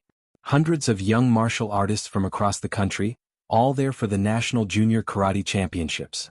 The building echoed with the sounds of warm-up drills, nervous chatter, proud parents taking photos. Marcus and Stacy arrived early. Stacy was wearing her competition uniform, a crisp white GI with her dojo's patch over the heart and her black belt tied carefully around her waist. Her hair was pulled back in a tight bun, her mother's jade pendant tucked safely inside her GI. Sensei Chen was already there, having taken an early morning flight despite his hip issues. He couldn't miss this. Ready? He asked Stacy. Ready, Sensei. Remember, this is not about winning. This is about showing what you've learned. About representing our dojo with honor. About demonstrating the principles we practice every day. Stacy nodded. Yes, Sensei. The competition was structured in divisions by age and belt level. Stacy's division, girls 12 to 13 black belt, had 15 competitors from across the country. All of them skilled, dedicated, hungry for victory. The format included 3 components: kata forms, kumite sparring, and breaking, demonstrating power and technique by breaking boards. Stacy's first event was kata. She drew position number 7, right in the middle of the lineup. She watched the first 6 competitors perform. They were all good, some excellent. The girl from New York that Stacy had seen in videos, Sarah Chin, no relation, performed an advanced kata with sharp precision that earned her a score of 9.4. Then it was Stacy's turn. She bowed to the judges, walked to the center of the mat, took her stance. Breathed deeply. Found her center. And then she moved. The kata she'd chosen was called Basai Dai, to storm a fortress. It was one of the most difficult in traditional karate, requiring power, speed, precision, and grace all at once. But Stacy didn't just perform it. She embodied it. Every movement flowed into the next with a fluidity that made the whole thing look like a choreographed dance rather than a martial arts form. Her stances were deep and solid. Her strikes were sharp and powerful. Her breathing was controlled and deliberate. More than that, there was something in her performance that transcended technique. An emotional depth, a maturity, a sense that she understood not just how to do the movements but why they mattered. When she finished, the gymnasium was silent for a beat. Then applause erupted, not just from the spectators but from other competitors and coaches who recognized what they'd just witnessed. The judges conferred briefly, then held up their scores. 9.7, 9.8, 9.6, 9.8, 9.7. Average, 9.72. The highest score of the division so far. Mr. Chen, the judo coach from the plane who'd traveled to watch, was sitting next to Marcus in the stands. That was exceptional, he said. She's not just technically skilled. She understands. Really understands what martial arts is about. Marcus nodded, too choked up to speak. The kumite, sparring, came next. This was where many young martial artists struggled, because sparring requires not just technique but strategy, adaptability, and mental toughness. Stacy faced 4 opponents in the elimination rounds, each one skilled and determined. But she moved through them with a combination of speed and control that left judges and spectators impressed. In one match, her opponent, a taller, more aggressive girl from Texas, came at her hard, trying to overwhelm with power. Stacy absorbed the pressure, remained calm, waited for openings, and scored points with precise counter-strikes. In another match, against a defensive fighter from California who tried to run out the clock with evasive footwork, Stacy demonstrated patience and strategy, cutting off angles, controlling the center of the mat, forcing engagements on her terms. She won all 4 matches and advanced to the finals where she'd face Sensei Chen from New York, the girl who'd won every tournament for 2 years. The championship match drew the largest crowd of the day. Everyone wanted to see these 2 top competitors face off. Sensei Chen was everything Stacy had feared she'd be: fast, technical, experienced, confident. She'd been training since she was 8 years compared to Stacy's 5. The match started fast. Sarah scored the first point with a quick roundhouse kick that caught Stacy off guard. The crowd gasped. Stacy reset, refocused. Remembered Sensei's words, "Don't chase the score. Chase the perfection of each moment." She adjusted her strategy, started reading Sarah's patterns, noticed that Sarah liked to follow her kicks with a specific retreat pattern. When Sarah threw her trademark roundhouse again, Stacy was ready. She slipped the kick, closed distance, and scored with a perfect straight punch to the midsection. 1-1. The match became a chess game. Each fighter testing, probing, looking for openings. The clock ticked down. 30 seconds left. Still tied. Sarah rushed forward, trying to score the winning point before time expired. She threw a combination: punch, kick, spinning back fist. Stacy had seen this combination before in the videos she'd studied. She knew what was coming. As Sarah spun for the back fist, Stacy ducked under it and countered with a perfectly timed side kick to Sarah's midsection. Clean, controlled, right on target. The referee's hand shot up. Point. The buzzer sounded. Match over. Stacy Chen-Robinson, national champion. But here's what happened next, and it's why this story matters. Sensei Chen, who just lost her first competition in 2 years, who'd been beaten by someone with less experience, who had every reason to be upset or bitter, walked to center mat and bowed deeply to Stacy. "You were amazing," Sarah said, and her smile was genuine. "That last counter was perfect. You read me like a book." Stacy bowed back just as deeply. "You were incredible too. You pushed me to be better. Thank you." They hugged, these 2 12-year-old girls from different backgrounds who just competed at the highest level and still recognized that the real competition wasn't against each other. It was against their own limitations, their own potential, their own capacity for excellence and grace. The final event was breaking, demonstrating power by breaking boards. But by this point, Stacy had already won enough points to secure the overall championship. The breaking was just for additional points. She set up for her break. 3 boards, full power punch. Chambered her fist, focused her energy, breathed deeply, and struck. The boards exploded into pieces. The crowd erupted. Stacy Chen-Robinson, 12 years old, 5 years of training, national junior karate champion. Sensei Chen came onto the mat, tears streaming down his weathered face. He placed the gold medal around her neck and hugged her tightly. "Your mother is so proud," he whispered. "I'm so proud. Not because you won, but because of how you won. With honor. With respect. With grace." Marcus joined them on the mat, swept Stacy up in his arms, both of them crying happy tears. Mr. Chen approached with several other coaches. "Stacy, we'd like to invite you to train with our advanced program. We work with Olympic prospects, national team candidates. We think you have exceptional potential." Stacy looked at Sensei Chen. "What do you think, Sensei?" "I think," Sensei Chen said carefully, "that you should always be open to learning from others. But also remember where you came from. Who taught you? What you're fighting for. I could never leave your dojo, Sensei. You taught me everything. You and Mom." Sensei Chen smiled. "Then perhaps they can come to us sometimes. Los Angeles is a lovely city for training camps." The coaches agreed, exchanged contact information, began planning future collaborations. But the most important moment came later, after the award ceremony, after the photos, after most of the crowd had dispersed. A young girl, maybe 9 years old, black, shy, approached Stacy hesitantly. "Excuse me," the girl said quietly. "You were really good." "Thank you. Are you competing?" The girl shook her head. "I just watch. I want to learn martial arts, but I don't know if I can." "Why not?" The girl shrugged. "I'm not very strong. And some kids at school say girls like me shouldn't do karate. They say it's not for us." Stacy knelt down so she was eye level with the girl, the exact way Diane had knelt in the airplane aisle, though this time with completely different intent. "Can I tell you something? When I started, I was terrible. I couldn't kick properly, couldn't punch properly, couldn't do anything right. Other kids laughed at me. Some people told me I should quit, that I didn't belong." The girl's eyes widened. "Really? Really? But my sensei taught me something important. He said that martial arts isn't about being strong when you start. It's about becoming strong through practice. And it's not about proving other people wrong. It's about proving yourself right, proving to yourself that you can do hard things, that you can grow, that you can be more than people expect." "How long does it take to get good?" "Depends on how you measure good. To get your black belt? 5 years for me. But here's the secret, the belt doesn't matter. The person you become while earning it? That matters."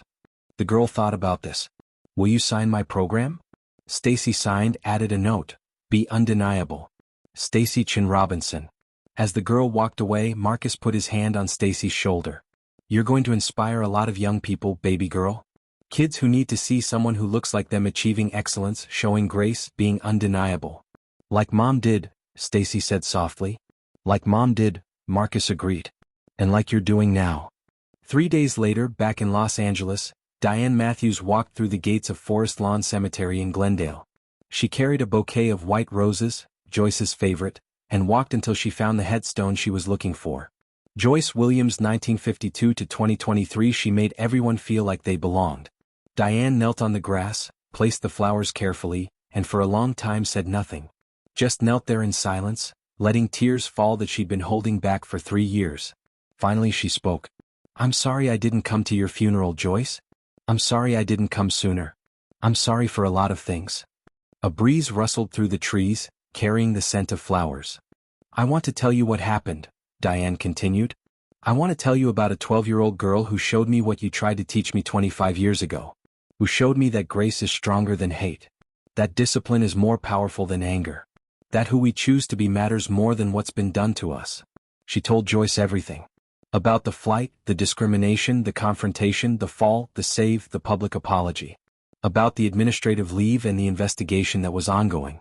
About the diversity training she'd enrolled in and the therapist she'd started seeing to address her deep-seated prejudices. "I know I might lose my job," Diane said. "And maybe I should. Maybe that's the consequence I've earned. But whether I keep the job or not, I'm going to do the work. The real work of becoming the person you believed I could be." She touched the headstone gently. "I met with some of the flight attendants you mentored over the years. Did you know they have a scholarship in your name? 4 young women of color interested in aviation careers. I'm going to donate to it. And I'm going to volunteer to mentor younger attendants the way you mentored me, but this time actually living up to what you taught me." Diane stood up, brushed grass off her knees. "Thank you for trying to save me, Joyce. Even when I didn't want to be saved. Even when I pushed you away. You planted seeds that took too long to grow, but they grew.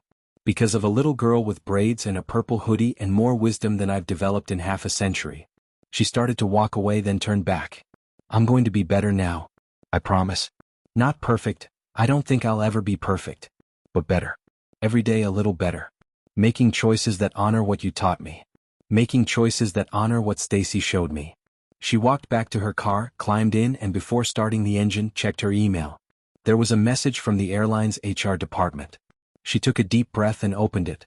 "After investigation and consideration of all factors, including your voluntary self-report, witness testimonies, your sincere apology and commitment to change, and the family's request for accountability rather than punishment, we have made the following decision. You will be suspended without pay for 30 days. You will complete comprehensive anti-bias training. You will undergo regular counseling sessions addressing prejudice and discrimination. You will be reassigned from your current route to a supervisory role in our diversity and inclusion program, where you will help develop and implement training for other crew members. Your progress will be monitored for 12 months. Failure to demonstrate genuine change will result in termination. We believe in second chances, but we also believe in accountability. Use this opportunity wisely. Diane read it 3 times, hardly believing it. A second chance. An actual, real second chance. But more than that, a chance to help prevent other crew members from making the mistakes she'd made. A chance to turn her failure into something useful. A chance to honor Joyce's memory by teaching others what Joyce had tried to teach her. She started typing her response, accepting all terms, expressing gratitude for the opportunity, committing to the work ahead. Then she sent one more email, to Marcus Robinson's work address, which had been included in the incident report. Mr. Robinson, I wanted to update you on the outcome of the investigation. I've been suspended and reassigned to diversity training work. I want you to know that I'm grateful for how you and your daughter handled everything. You could have demanded my termination and it would have been justified. Instead, you asked for accountability and a chance for growth. I'm committed to being worthy of that grace. Not just through training and counseling, but through action. Through becoming someone who actively fights against the kind of bias I demonstrated. I hope Stacy won her competition. I have no doubt she did, because she's already won more important victories than any trophy can represent. With deep gratitude and ongoing commitment to change, Diane Matthews. She hit send, started her car, and drove home to begin the hard work of actually changing, not just promising to. Back in Los Angeles, at Chen's traditional karate dojo, Stacy was teaching a children's class, her first time as an assistant instructor. 15 kids, ages 6 to 10, most of them beginners. Among them was a young black girl named Maya, 9 years old, who'd started just 2 weeks ago after seeing news coverage of Stacy's championship. Maya was struggling with a basic blocking technique, getting frustrated, ready to give up. Stacy knelt beside her. It's okay to struggle. Everyone struggles when they're learning something new. But I'm bad at it, Maya said. Everyone else is better. You know what? When I was your age, I was worse. Way worse. I fell down doing this block. Fell flat on my face in front of the whole class. Maya's eyes widened. Really? Really? Want to know the secret? What? You keep trying. Not because you're already good, but because you want to become good. And every time you try, even if you mess up, you get a little bit better. That's how it works. Small improvements, day after day, until one day you realize you're actually really good at something that used to be impossible. Maya tried the block again. Still not perfect, but a little better. There you go. Stacy encouraged. See? Better already. Now do it again. Sensei Chen watched from the side of the dojo, his old heart full. This was why he taught. Not to create champions, though Stacy was certainly that. But to create people of character who would carry these lessons forward, who would teach others, who would spread the understanding that martial arts was about more than fighting. It was about becoming the kind of person who saves someone who's hurt you. Who shows grace to someone who's shown you hate. Who chooses discipline over emotion, principle over pride, compassion over cruelty. After class, as Stacy was helping the younger students put away equipment, her phone buzzed. An email from Diane Matthews. She read it carefully, then showed it to her father. Marcus read it, then looked at his daughter. What do you think? I think she's trying, Stacy said. And Sensei says trying is where everything starts. You have to try before you can succeed. Want to respond? Stacy thought about it, then took Marcus's phone and typed. Ms. Matthews, thank you for the update. I'm glad you're getting a second chance. My sensei says that's what life is, a series of second chances to be better than we were before. I did win the championship, but that's not the victory I'm most proud of. I'm most proud that I stayed true to who my mom and sensei taught me to be, even when it was really hard. I hope your training goes well. I hope you help other people learn what you're learning. And I hope someday you don't feel like you need to thank me anymore, because being kind to people isn't something special. It's just what we're supposed to do. Good luck with everything. Stacy Chen-Robinson. She showed it to Marcus before sending. Perfect, he said. Absolutely perfect. 6 months later, Diane Matthews stood in front of a conference room full of new flight attendants in training. She was leading a session on bias awareness and inclusive service. I want to tell you a story, she began, about the worst day of my professional life, and the day that saved me. She told them everything. Held nothing back. Described her prejudices, her discrimination, her cruelty. Described being called out, being saved, being shown grace she didn't deserve. I'm not telling you this story so you'll feel sorry for me, she said. I'm telling you this story so you'll understand that bias isn't always obvious. It doesn't always look like someone using slurs or being openly hateful. Sometimes it looks like professional courtesy that's given unevenly. Like policies enforced selectively. Like standards that mysteriously apply to some people but not others. She showed them video of her public apology on the plane. Passengers had recorded it, and with her permission the airline was using it as training material. "This is what accountability looks like," she said. "Not making excuses. Not justifying. Not trying to explain away or minimize. Just admitting what you did, accepting consequences, and committing to change." A young trainee raised her hand. "How do you know if you're being biased? Like, what if you don't realize you're doing it?" "That's the hardest part," Diane answered honestly. "Most of us don't think we're biased." "I didn't. I thought I was just being professional, just maintaining standards." But if you find yourself treating people differently based on how they look, making assumptions about them before you know them, feeling more annoyed or suspicious with some passengers than others, pay attention to those feelings. Ask yourself why. Another trainee: "What if other crew members are being discriminatory? Do we speak up?" Diane looked at the young woman, Latina, probably mid-20s, reminded her of Sophie. "Yes. Always yes. Because silence enables injustice. If I'd been called out earlier by colleagues who saw what I was doing, maybe I would have changed sooner. Maybe I wouldn't have hurt as many people as I did." Speaking up is hard, especially when the person being biased has more seniority or power. But it's necessary. The training session went for 3 hours. Diane shared her story, facilitated discussions, role-played scenarios, helped these young crew members understand the weight of responsibility they carried. Not just for safety but for dignity, for respect, for making everyone feel like they belonged in the sky. At the end, a young black woman approached her. "Ms. Matthews? I just wanted to say thank you. For being honest about your mistakes. My dad is a pilot, and he's told me stories about discrimination he's faced in this industry. Hearing you admit what you did and commit to change, that gives me hope that things can actually get better." Diane's eyes filled with tears. "They can. They must. And it starts with people like you who refuse to accept the way things have been and insist on the way things should be." That evening, Diane went home to her apartment that felt less empty these days. She'd reconnected with old friends, joined a book club on anti-racism, started volunteering at a community center in a predominantly black neighborhood, actually building relationships with people she'd spent years avoiding. On her nightstand, next to the photo of her and Joyce, was a new photograph, a printout of a news article about Stacy's championship. She looked at it every morning, a reminder of grace offered when it wasn't deserved, and the responsibility that came with accepting that grace. Her phone rang. An unknown number. She answered cautiously. "Hi, is this Diane Matthews?" A young voice, vaguely familiar. "Yes, this is Diane. This is Stacy Robinson. The girl from the flight." Diane sat down, her heart suddenly pounding.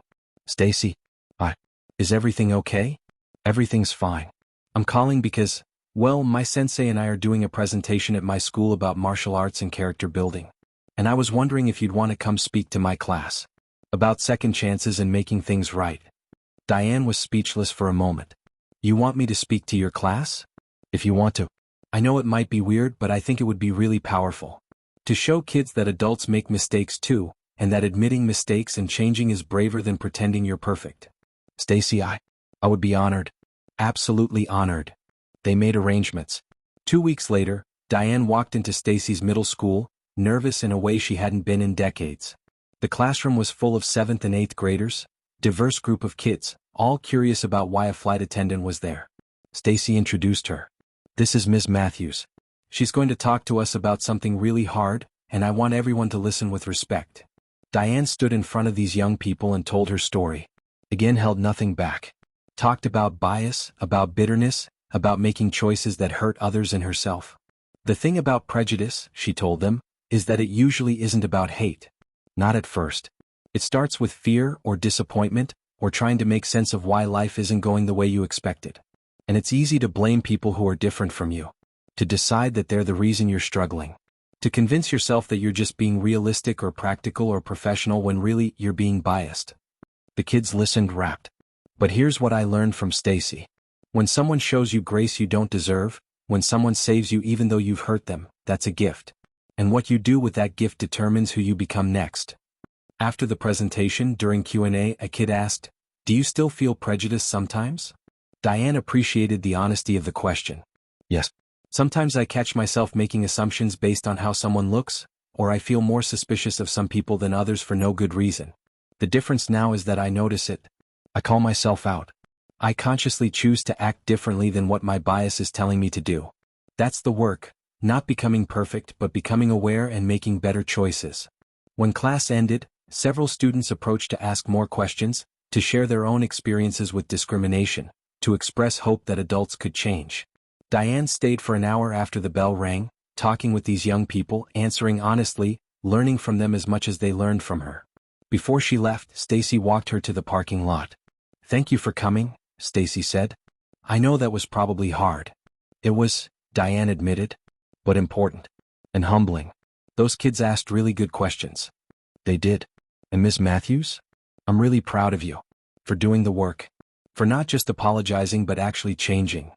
Diane hugged this remarkable young woman who'd saved her life in more ways than one. "Thank you, Stacy. For everything. For seeing something in me worth saving.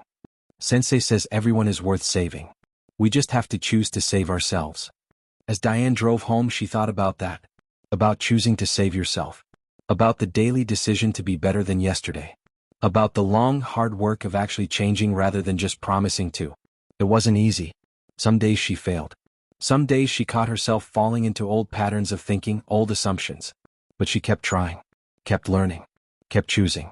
Because a 12-year-old girl with braids and a jade pendant had shown her that grace was stronger than hate, that discipline was more powerful than anger, that who we choose to be matters more than what's been done to us. And if a child could show that kind of wisdom and courage, then an adult could at least try to live up to it. Years would pass. Stacy would go on to compete nationally and internationally, would become a teacher in her grandfather's dojo, would inspire countless young people, especially young girls of color, to find strength in martial arts and in themselves. Diane would continue her work in diversity training, would mentor young crew members, would visit Joyce's grave every month with fresh flowers and stories of positive change. Marcus would watch his daughter grow into a woman who embodied everything her mother had been and more, carrying forward Michelle's legacy of healing and grace. Sensei Chen would eventually retire, handing the dojo over to Stacy, confident that the lessons he'd learned and taught would continue through her. But the story that mattered most, the one that really changed lives, happened on that flight. In those moments when hate met grace and grace won. When cruelty met compassion and compassion proved stronger. When someone falling was caught by someone they'd hurt, and that catch became a hand up rather than a push down. Because that's what changes the world. Not grand gestures or perfect people. But small choices made by ordinary people who decide that grace is worth choosing even when, especially when, it would be easier to choose otherwise. A little girl who saved someone who hurt her. A woman who admitted her wrongs and did the work to change. A father who taught his daughter that dignity isn't given by others, it's claimed by yourself. A teacher who showed that martial arts isn't about fighting, it's about character. These are the stories that matter. The ones that remind us that we always have a choice. That it's never too late to be better. That the greatest victories aren't the ones we win over others, but the ones we win over ourselves. Stacy Chen-Robinson learned that lesson young, on an airplane at 35,000 feet, when she chose to catch someone falling instead of letting them fall. And in catching her, Stacy saved more than Diane's body. She saved her soul. That's the power of grace. That's the strength of discipline. That's what it means to be undeniable, not because you're perfect but because you remain yourself, remain principled, remain compassionate even when tested. And that's a lesson worth remembering, worth sharing, worth living. Every single day. If this story moved you, if it made you think about grace and second chances and the choices we make when no one's watching, do me a favor, share it with someone who needs to hear it. Subscribe to this channel for more stories about ordinary people making extraordinary choices. And in the comments below, tell me about a time when you chose grace over anger, when you caught someone falling even though they'd hurt you. Because these stories matter. Your stories matter. And together, one choice at a time, we can build a world where everyone feels like they belong in the sky. Indeed.